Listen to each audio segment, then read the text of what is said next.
18 anyos lang, nagsimula ng maranasan ng kahirapan. Sa kagipitan kailangan makipagsapalaran para kumita lang ng pera. Pagdustos sa kumakalam na dyan, makaraos sa araw-araw, palagi na lang wala nang bago. Ngunit ano pa ang magagawa ko? Ito ang buhay na naiplano, pero naniniwala ko may mas magandang kalabasan ng paghihirap ko. Marangal na pagkakakitaan, pangangalakal, isa sa tumulong sa akin para mabuhay. Kaya mas pinili kong lumaban, balang araw kami naman ang bibiyayaan.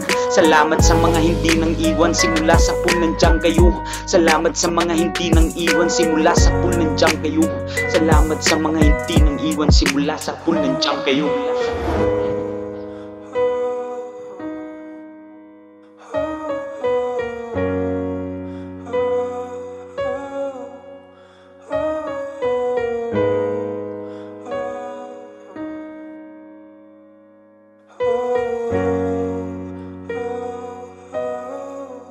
Sleepless Beats. Maraming karanasan sa maling panahon, nasayang yung mga oras sa maling desisyon.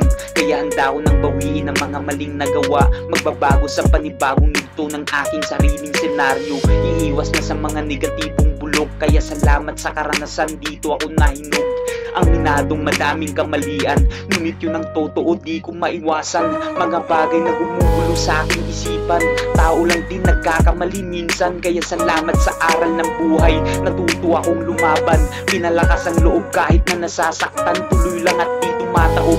Handa ako sa anumang mga pagsubok, kakayanin ko dahil may Diyos na sinasanto. Hindi ako susuko, nasa isip ko, kaya nyo, makakaya ko, makakaya ko, makakaya ko.